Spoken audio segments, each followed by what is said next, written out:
Hello friends, good morning. આજે આપણે વિડીયોની અંદર એમકોમ સેમ 4 માં એફએમ અકાઉન્ટ પેપર 10 વિશે અભ્યાસ કરીશું. યુનિવર્સિટી દ્વારા લેવામાં આવેલ પરીક્ષા માર્ચ 2024માં પૂછવામાં આવેલ દાખલો મેં બોર્ડ પર લખ્યો છે, તો તેને આપણે સમજવાનો પ્રયત્ન કરીએ. તો ફ્રેન્ડ્સ, આપણો દાખલો કંઈક આ પ્રકારે છે. એચ લિમિટેડ 3 વસ્તુઓ પી, ક્યુ અને આરનું ઉત્પાદન કરે છે.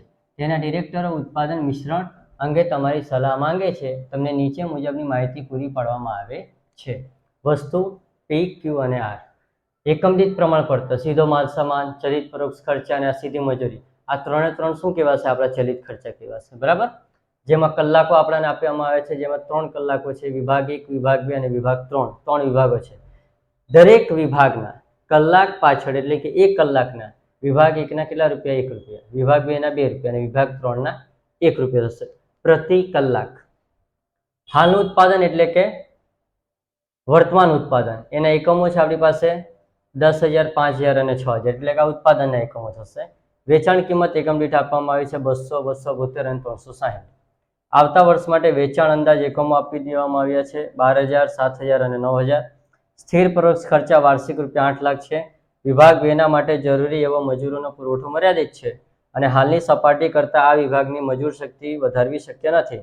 તમારે સૌથી શ્રેષ્ઠ ઉત્પાદન મિશ્રણ નક્કી કરી વેચીને નફાકારકતા દર્શાવતું પત્રક તૈયાર કરવાનું છે. આ પત્રક 2 ભાગમાં તૈયાર કરવાનું છે, જેમાં હાલના બજેટ મુજબ નફો અને સૌથી વધુ નફાકારક ઉત્પાદન મિશ્રણ કરવામાં આવે ત્યારનો નફો આપણે કાઢવાનો છે. હવે જો આની અંદર કે મજૂરીના જે કલાક બોલાય તે કયા આપણને લેવાના રહેશે? તે જો વિભાગ 2 નું નામ આપવામાં આવ્યું છે, તો આપણે વિભાગ 2 ના જે કલાકો છે તે કલાકો આપણે મજૂરીના કલાક તરીકે ધ્યાનમાં લેવાનો રહેશે. ઓકે, ચલો દાખલાની શરૂઆત કરીએ. સૌ પ્રથમ આપણે શું શોધવાનું હોય? એકમ દીઠ ફાળો.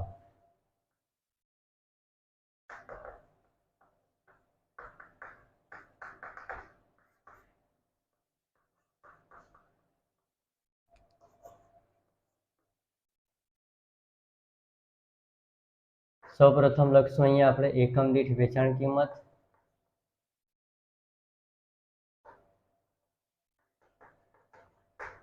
ચાલો, એકમ દીઠ વેચાણ કિંમત કેટલી છે? 200, 272 અને ત્યારબાદ 360. ત્યાર પછી આપણે બાદ કરવાનું રહેશે ચલિત ખર્ચા અથવા તો ચલિત ખર્ચ, જેમાં કોનો કોનો સમાવેશ થાય? સીધો માલ સામાન, ચલિત પરોક્ષ ખર્ચા અને મજૂરી. ચાલો, પહેલા તો આપણે લખીએ સીધો માલ સામાન. એટલે કે સીધો એટલે કે પ્રત્યક્ષ પણ એને કહેવાય એમ.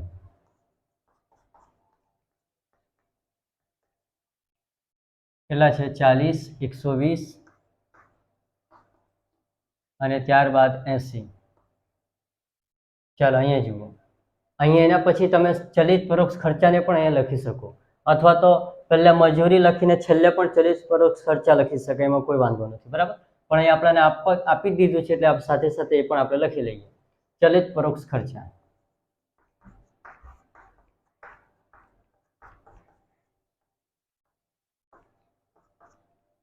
કેટલા છે? 12, 8,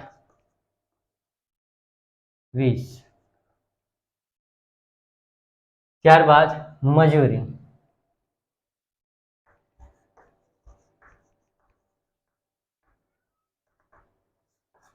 એમાં 3 વિભાગ, વિભાગ 1, વિભાગ 2 અને ત્યારબાદ છે વિભાગ 3. દરેકના કલાકો અને એના રૂપિયા આપી દીધા છે. 56 ગુણ્યા 1 કરો, કેટલા આવશે? 56 જ આવવાના. 32 ગુણ્યા 1 કરો એટલે 32 રૂપિયા અને 60 ગુણ્યા 1 કરશો એટલે 60 રૂપિયા. એ રીતે વિભાગ 2 ના 10 ગુણ્યા 2 કરો એટલે 20, 12 ગુણ્યા 2 કરો એટલે 12 દુ 24 અને 20 ગુણ્યા 2 કરો એટલે 20 દુ 40 રૂપિયા. એ રીતે વિભાગ 3 ની અંદર આવીએ તો 32 ગુણ્યા 1 કરો એટલે 32, 16 ગુણ્યા 1 એટલે 16 અને 60 ગુણ્યા 1 એટલે 60 રૂપિયા. ચાલો, હવે જુઓ. અહીંયા આપણને મળી આવશે એકમ દીઠ ફાળો.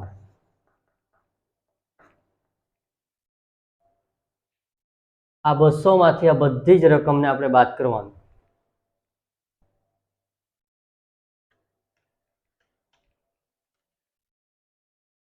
40, 12, 56, 20, 32 એટલે 40 જવાબ આવ્યો. ત્યારબાદ 272, 120, 8, 32, 24 અને ત્યારબાદ 16 જવાબ આવશે 72. અને છેલ્લે 360, એમાંથી આ બધા બાદ કરીએ 80, 20, 60, 40 અને ત્યારબાદ 60 જવાબ આવશે 100. આ રહી આપણે એકમ દીઠ ફાળો. ત્યારબાદ આપણે શોધવાનું રહેશે કલાક દીઠ ફાળો.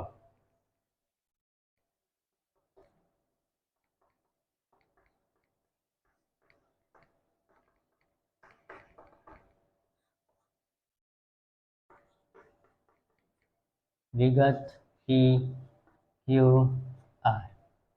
ચાલો, કલાક દીઠ ફાળો શોધવાનો છે એટલે કઈ રીતનું થશે કામ આનીમાં? એકમ દીઠ ફાળો ભાગ્યા કલાક. એકમ દીઠ ફાળો ભાગ્યા શું કરવાનું? કલાક. એ બી કયા કલાક? એટલે કે મજૂરીના કલાક બી લખી શકાય અથવા કલાક લખો તો પણ વાંધો નહીં. બરાબર. ચાલો, કલાકો એટલે કયા કલાક લેવાના? વિભાગ 2 ના.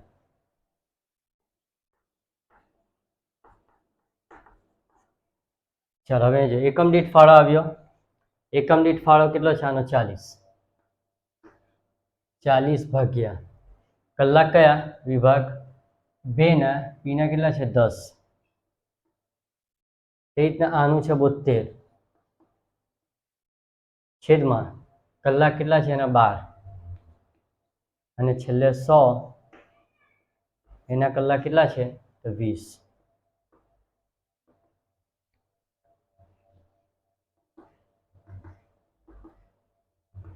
ચાલો, આ કરી એટલે જવાબ કેટલો આવે? 4. અને 6, 12 છંગ 72 ને અહીંયા 20, 50, 100.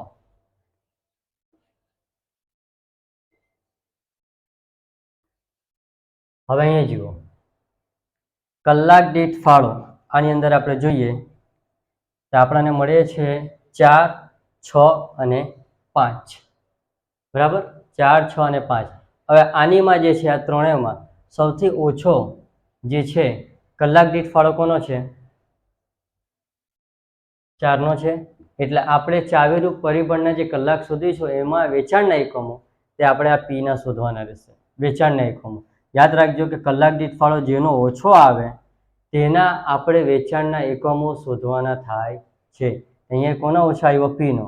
એટલે આપણે પીના કલાક દીઠ ફાળા આની ઓછો છે એટલે આપણે એના વેચાણના એકમો શોધવાના થશે. શેમાં? તે ચાવીરૂપ પરિબળના કલાકમાં જ્યારે આપણે વેચાણના એકમો શોધીશું ત્યારે. ચાલો સમજીએ. પહેલા તો આપણે એકમ દીઠ ફાળો જે આપણને મળ્યો છે તેની નોંધ કરી લઈએ. 40, ત્યારબાદ કેટલા છે? 72 અને ત્યાર પછી છે 100.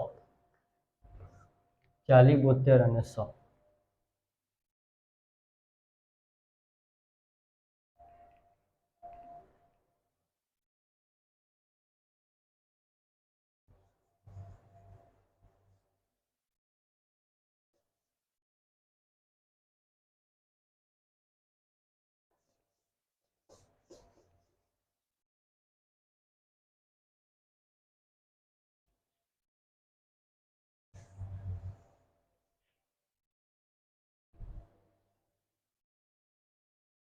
ચલો, ત્યારબાદ ચાવીરૂપ પરિબળના કલાક. ચાવીરૂપ પરિબળના કલાક બરાબર શું થશે? ઉત્પાદનના એકમો ગુણ્યા મજૂરીના કલાક અથવા તો કલાક. પણ કયા? વિભાગ 2 ના લેવાના. બરાબર. ચાલો, થઈ ગયું વિભાગ 2.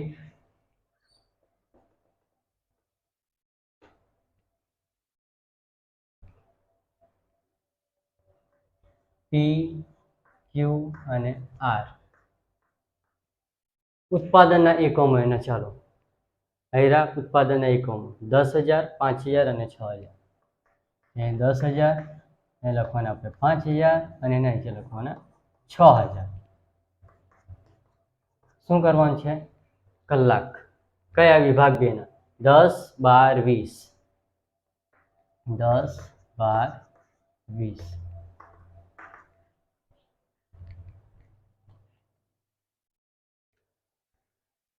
ચાલો 10,000 ગુણ્યા 10 કરીએ એટલે કે 1,00,000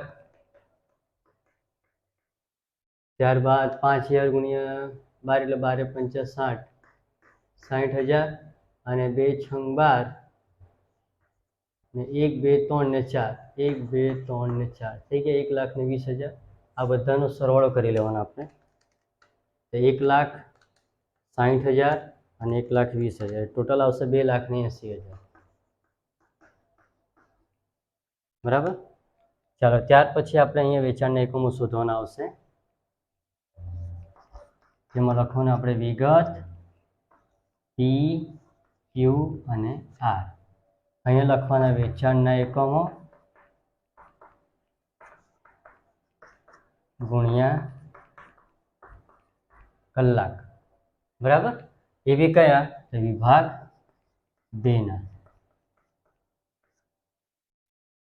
ચાલો તો અહીંયા આપણે વિભાગ 2 ના કલાકો લખી લઈએ 10 12 અને 20 અહીંયા જુઓ આ 10 12 ને 20 થઈ ગયા ગુણ્યા કરીને આપણે લખી લીધું ત્યારબાદ હવે અહીં જો કલાક દીઠ ફાળો કોનો ઓછો આવ્યો છે આ ત્રણેયમાં આ 4 છે આ 6 છે અને 5 આમાં ઓછી કિંમત કોની છે તો પીની છે તો પીના આપણે વેચાણના એકમો અહીંયા શોધવાના આવશે બરાબર હવે અહીં જુઓ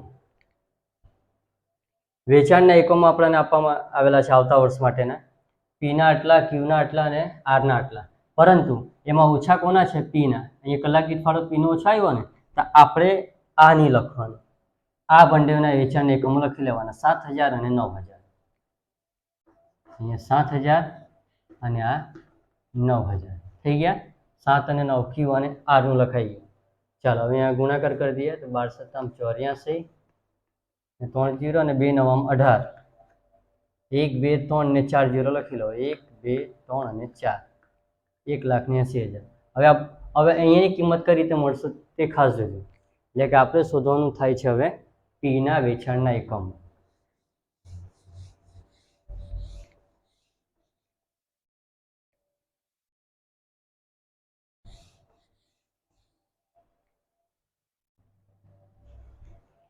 કોના પીના તો પીના વેચાણના એકમો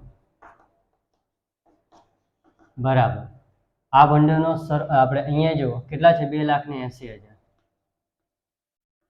એનામાંથી આ બંનેનો સરવાળો બાદ કરવાનો અથવા તો એ બંને કિંમતને બાદ કરી દેવાની એટલે -84,000 ને -1,80,000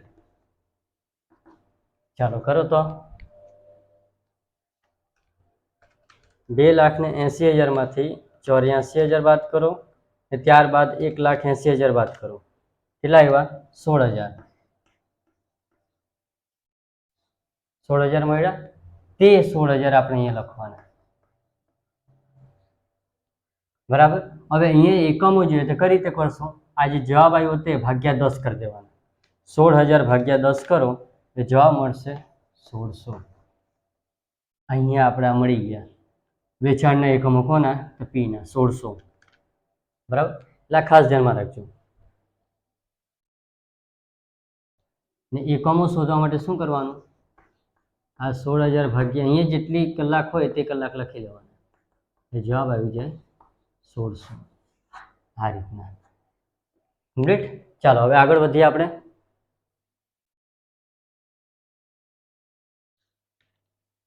નફો દર્શાવતું પત્રક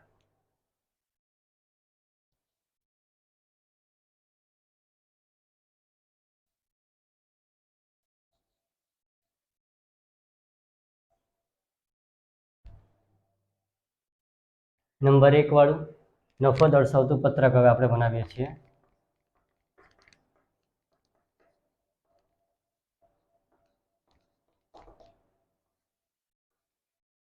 હવે અહીંયા જે આપણે છે તે ફાળો આપણે રૂપિયામાં શોધીશું. શેનામાં? રૂપિયામાં. વિગત પી ક્યુ અને આર લખાઈ ગયા આ રીતના. ત્યારબાદ વેચાણના એકમો ગુણ્યા એકમ દીઠ ફાળો.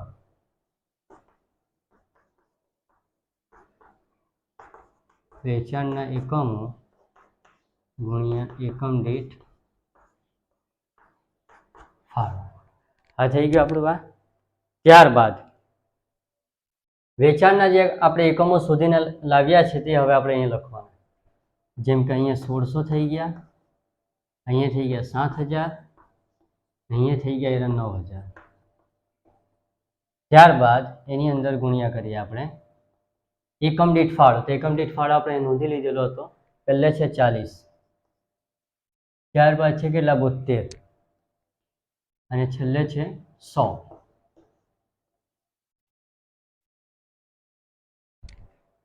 ત્રણેયનો ગુણાકાર મેળવી લઈએ. 1600 ગુણ્યા 40 કરો એટલે કે 64000. 7000 ગુણ્યા 72 કરો 5,04,000. ત્યારબાદ 9000 ગુણ્યા 100 કરીએ એટલે 9 લાખ. બરાબર. હવે અહીંયા આપણે એક બનાવી લઈએ કુલનું ખાનું.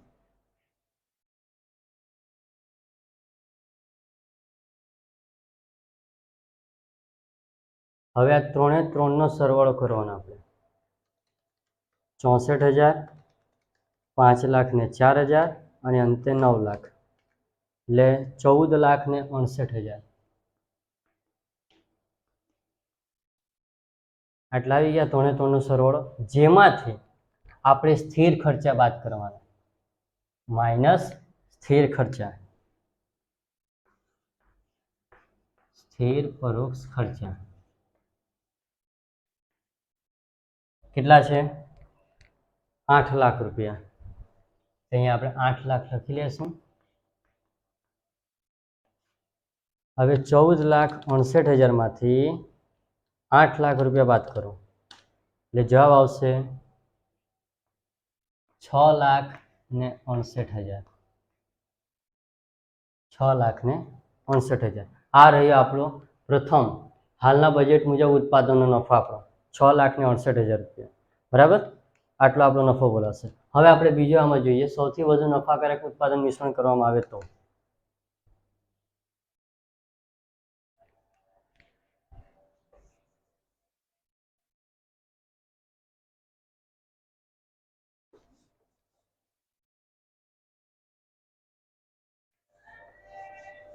ચાલો આગળ વધીએ. એનીમાં મહત્તમ સૌથી વધુ નફાકારક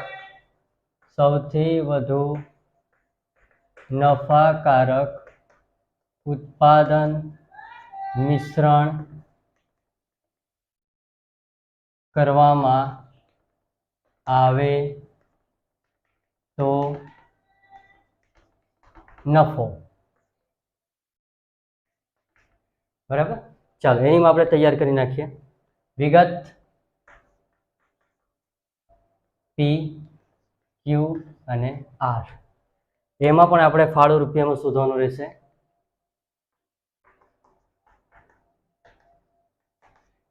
જેમાં અહીંયા લખવાના ઉત્પાદનના એકમો ગુણ્યા આપણા જે એકમ દીઠ ફાળો આવ્યો તે. થઈ ગયો. ચાલો ઉત્પાદનના એકમો કેટલા છે? 10, 5 અને 6. 10,000, 5,000 અને 6,000. જેમાં ગુણ્યા કેટલા છે? 40, 72 અને 100. 40, 72 અને 100 શું છે? આપણે એકમ દીઠ ફાળો છે. ત્રણેયનો ગુણાકાર કરીને સરવાળો કરીએ તો 10,000 ગુણ્યા 40 કરીએ એટલે જવાબ આવશે 4 લાખ. ત્યારબાદ 5,000 ગુણ્યા 72 કરીએ તો 3,60,000. અને 6000 ગુણ્યા 100 કરીએ જવાબ આવશે 6 લાખ. એ ત્રણે ત્રણને આપણે સરવાળો કરી દઈશું. અહીંયા કુલ 6 લાખ, 3,60,000 અને 4 લાખ, 13,60,000. 13,60,000. ચાલો એમાંથી આપણે સ્થિર પરોક્ષ ખર્ચા બાદ કરવાના.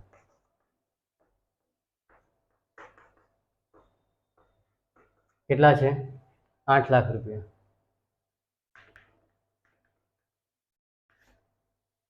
8 લાખ રૂપિયા બાદ કરો 5,60,000. આ કહેવાશે આપણો મહત્તમ નફો. જો સૌથી વધુ નફાકારક ઉત્પાદન મિશ્રણ કરવામાં આવે તો આપણો મહત્તમ નફો કેટલો થશે? 5,60,000 રૂપિયા.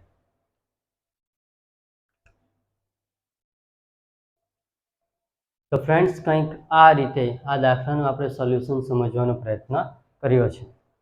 ફ્રેન્ડ્સ, જો તમને આ વિડીયો પસંદ આવ્યો હોય તો તમારા ફ્રેન્ડ સર્કલમાં વિડીયોને શેર કરવું, ચેનલને સબસ્ક્રાઇબ એન્ડ લાઇક કરવું. Thank you.